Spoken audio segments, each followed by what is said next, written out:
Tem um trecho da pregação do Francisco Facundo, que ele diz que é muito fácil pregar para as pessoas visão de chave de carro, de porta de emprego aberta. Isso é muito fácil. Esse tipo de pregação você pode pregar para milhares de pessoas, onde quer que você chegue nesse mundão por fora. É muito bem recebido essas palavras. Mas você pregar para um grupo, por mais que seja pequeno um grupo, como nós nos encontramos aqui nesta manhã, você expor a palavra de Deus fielmente como ela é uma função mais difícil, é um ofício bem mais trabalhoso e requer bem mais dedicação e compromisso. As palavras de Deus, elas não são aquelas que alegram o povo, mas sim que aí alegra espiritualmente, mas não carnalmente aos desejos do coração do homem. E nesta manhã, já vamos partir para a palavra. Louvado seja o nome do Senhor. Vamos abrir nossas Bíblias, meus amados irmãos, no Evangelho de João, no Evangelho de João 15, 18.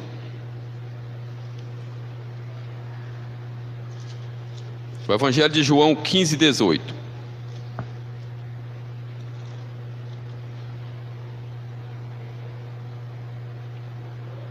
Amém? Evangelho de João 15, 18 diz assim: se o mundo vos odeia, sabei que primeiro do que a vós, me odiou a mim. Se fosseis do mundo, o mundo amaria o que era seu. Mas porque não sois do mundo, antes eu vos escolhi do mundo. Por isso é que o mundo vos odeia. Lembrai-vos da palavra que eu vos disse: não é o servo maior do que o seu senhor. Se a mim me perseguiram, também vos perseguirão a vós. Se guardaram a minha palavra, guardarão também a vós. Amém, meus irmãos? Irmãos, a melhor maneira do homem ser advertido, comunicado, alertado ou avisado de algo é por meio de palavras. Só por meio das palavras. Sempre a palavra ela vai ser ou aceita, ou aceitada ou rejeitada.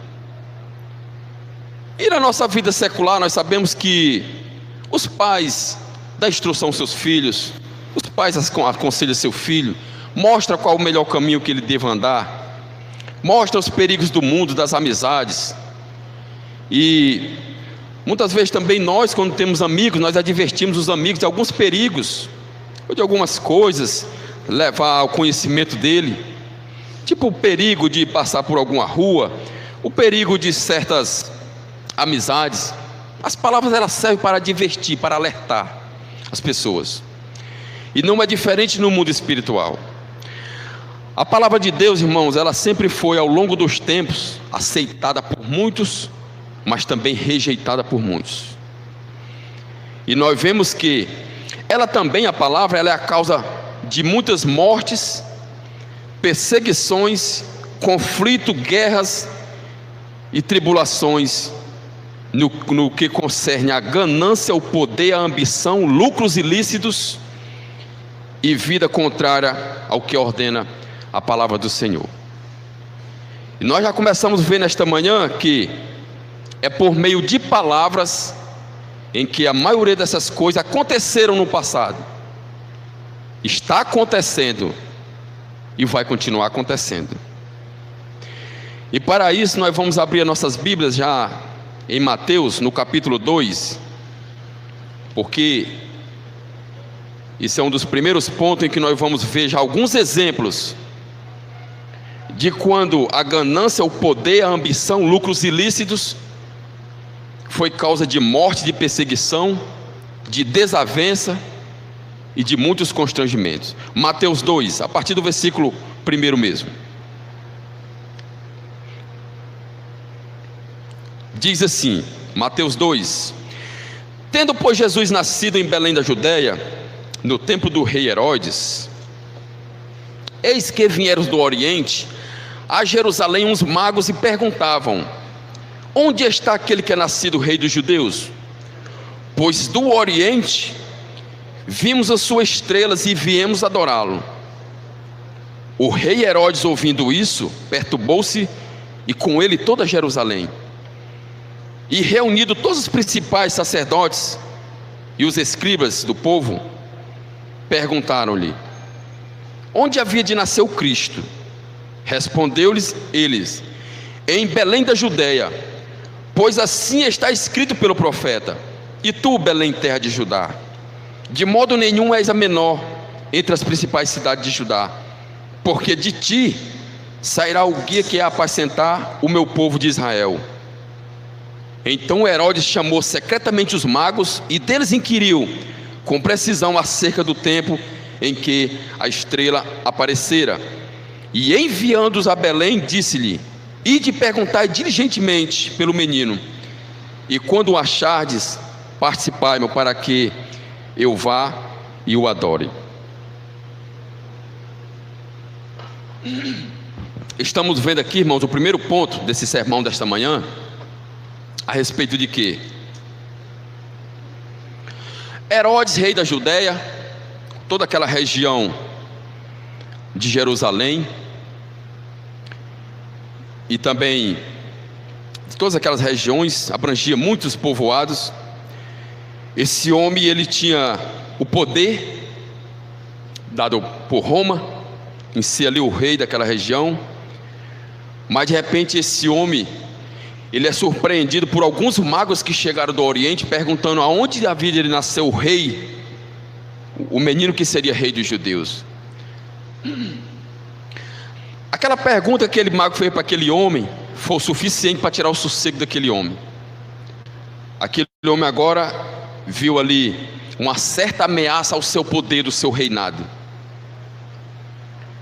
E ele disse, e ele convidou ali todos os principais sacerdotes, os escribas, que conheciam bem a lei, e perguntou a eles onde era que havia de nascer esse menino, porque eles conheciam o Antigo Testamento, e eles falaram: olha, lá em Belém, na terra de Judá, porque assim está escrito pelos profetas. Aquele homem perturbou-se mais ainda, porque agora ele via que estava ali chegando uma ameaça no seu reinado pelo novo rei que ia nascer. Nós todos conhecemos essa história, mas esse é o primeiro ponto que nós não vamos se deter muito. E o que aconteceu?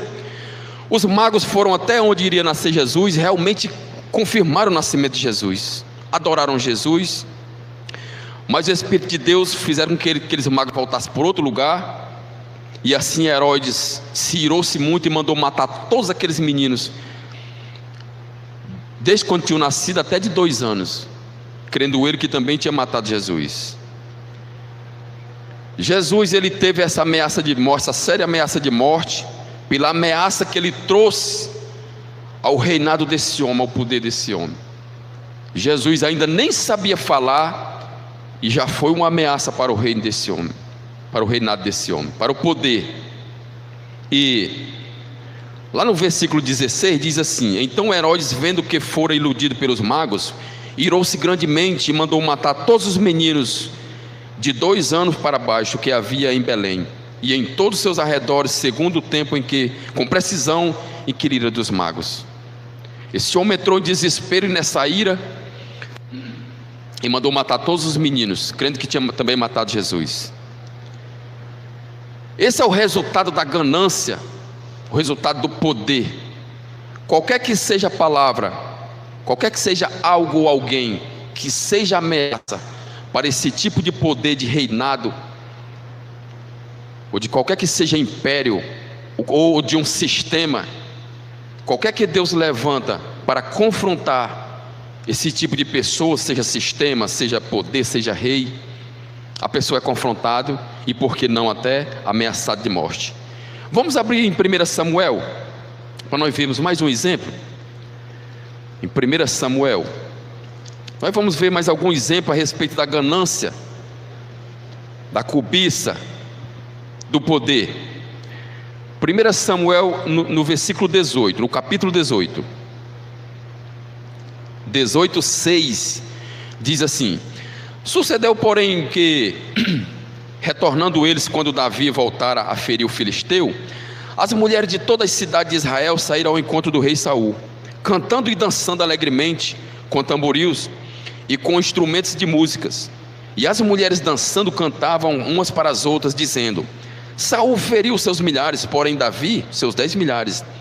Então Saul se indignou muito, pois aquela palavra pareceu mal aos seus olhos, e disse: 10 milhares atribuíram a Davi, e a mim somente milhares? Que falta senão só o reino? Daquele dia em diante, Saul trazia sobre Davi suspeita. No dia seguinte, um espírito maligno da parte de Deus se apoderou de Saul, que começou a profetizar no meio da casa.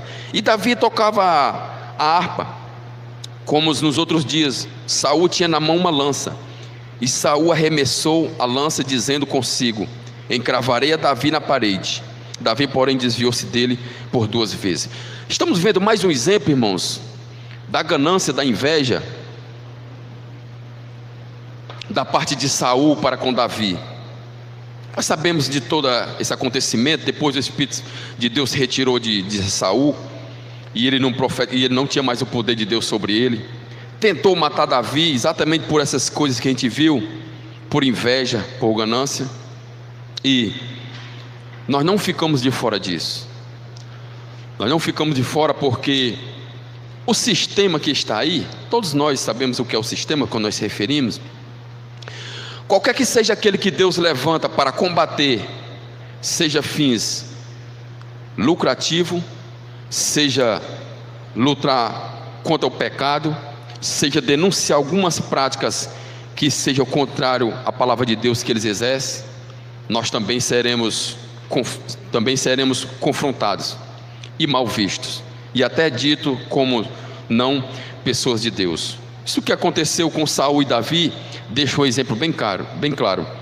Saul não estava se contentando por Davi ser mais reconhecido que ele, ou porque Deus já estava aqui tendo mais misericórdia de Davi do que mesmo de Saul. Tramou a morte de Davi, e Deus sempre com Davi, fazendo com que ele se livrasse das tentativas de morte de Saul. E vamos ver mais um exemplo. Gênesis, no capítulo 31. Estamos vendo algum exemplo para que nós possamos ir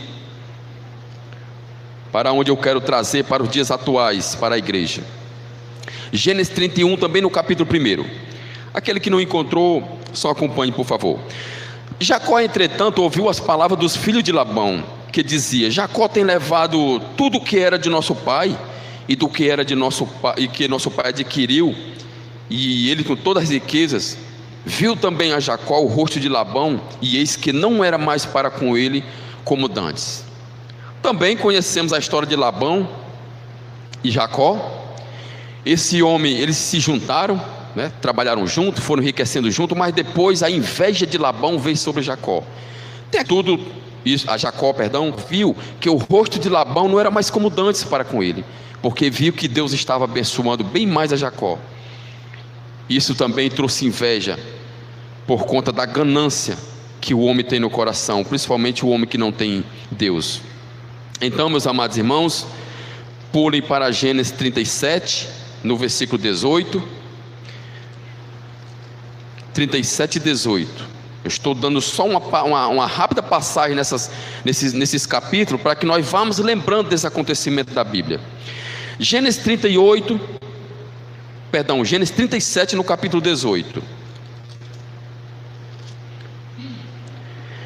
Diz assim: eles o viram de longe, e antes que chegasse onde estavam, conspiraram contra ele para o matarem, dizendo uns aos outros: eis que lá vem o sonhador. Vinde, pois, agora, matemo-los, lancemo-los numa cova, e diremos: sentem ódio e inveja dele, por conta de seus sonhos que Deus mostrava, e também por seu pai amar mais a José de que os seus demais irmãos. Isso também foi motivo de muita inveja ali para com os irmãos de José, e nós conhecemos muito bem essa história. Como eu repito, eu estou passando para nós ir lembrando esses acontecimentos na Bíblia, para que eu possa fazer aplicação para os dias de hoje. Nós vemos o que está acontecendo hoje e o que irá acontecer a cada dia mais. Então os irmãos de José tentaram matar José, venderam para os ismaelitas, para que eles fossem até, os ismaelitas levassem para vender no Egito, e assim aconteceu. E é dessa forma. vimos a inveja, a ganância, vimos tudo o que há de ruim por conta que a palavra é mal entendida ou não aceita, traz. E vamos agora ver Marcos no capítulo 6. Marcos 6. Partimos lá do nascimento de Jesus e a tentativa de morte por conta do rei Herodes. Por quê? Porque o nascimento de Jesus, e como os profetas diziam, o rei dos judeus, foi uma grande ameaça para o reinado de Herodes. Por isso foi ameaçado de morte. Marcos 6,17.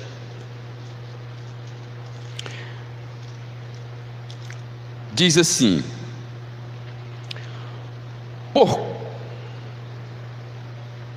Porquanto o próprio Herodes mandou prender a João e encerrá-lo, maniatado no cárcere, por causa de Herodias, mulher de seu irmão Filipe, porque ele se havia casado com ela.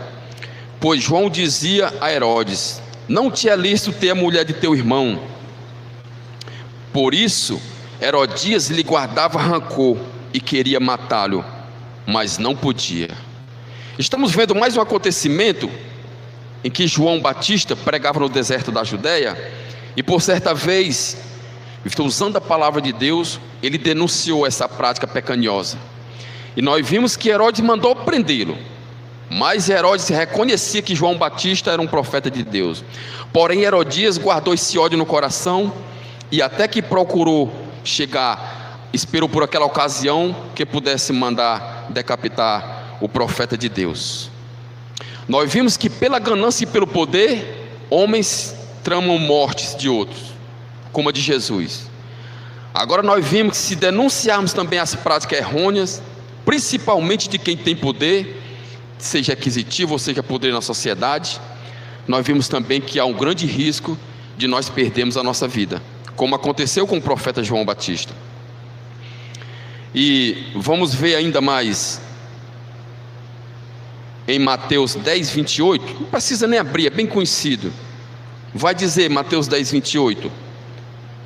Isso João Batista já sabia: não temais os que matam o corpo, antes temei aquele que tem o poder de matar e lançar a alma no inferno. E João Batista conhecia isso muito bem, porque se ele era segundo o coração de Deus, se ele era um homem dos nascidos de mulher, não nasceu outro igual, ele era um santo profeta, ele conhecia bem essas palavras. Portanto não temeu a morte, e também não temeu denunciar o pecado daquele homem. Provérbio 7, versículo 4 e 5: guardarem da mulher alheia e adúltera. Esse provérbio vai nos alertar a respeito da mulher adúltera, da mulher lisonjeira, da mulher astuta. Infelizmente Herodes estava com a mulher dessa, a mulher de seu irmão, porque por mais que Herodes tivesse supostamente resolvido ali a situação, prendendo João Batista, e sempre que Herodes via ouvir falar de João Batista, ele chegou a dizer, quando ele foi preso, ele ouvia falar de João Batista e via que era um homem de Deus, ele reconhecia. Porém Herodias guardava o ódio no seu coração, como eu repito, e esperou a ocasião para matar o profeta de Deus. Agora, meus amados irmãos, eu queria, por gentileza, que todos abrissem lá em Atos dos Apóstolos, no capítulo 19. Atos dos Apóstolos, capítulo 19.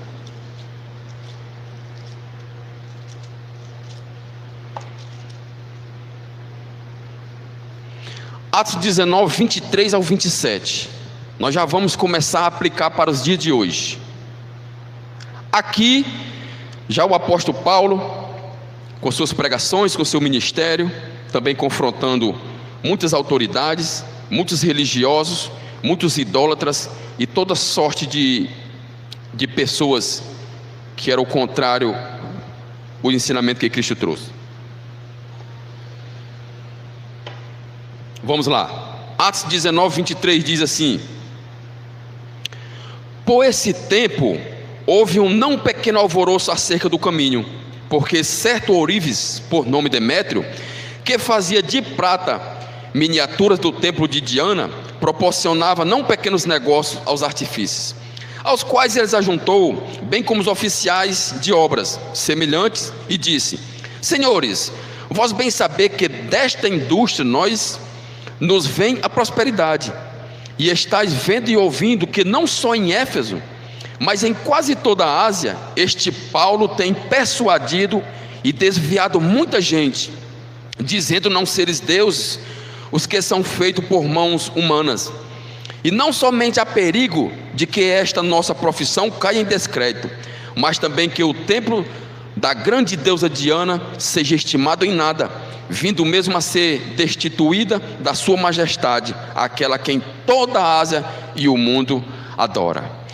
Agora nós vemos aqui que o apóstolo Paulo, ele chega em Éfeso, e pelas suas pregações, esses homens que trabalhavam nessas formas de produzir, de fabricar imagens e outros artifícios da deusa Diana, eles são ameaçados pela palavra de Deus, pela boca do profeta.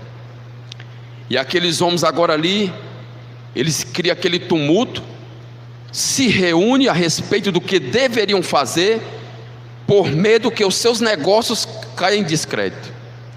Mas o apóstolo Paulo chegou lá pregando a palavra. A palavra foi quem denunciou o serviço daqueles homens, aquela prática ilícita lucrativa. E nós vimos que a respeito do poder, a respeito da ganância, a respeito da ambição e lucros ilícitos, nós vimos que sempre a palavra de Deus tem causado tumulto, porque a palavra de Deus, ela vai contra isso, principalmente quando você usa a obra de Deus para fazer essas coisas.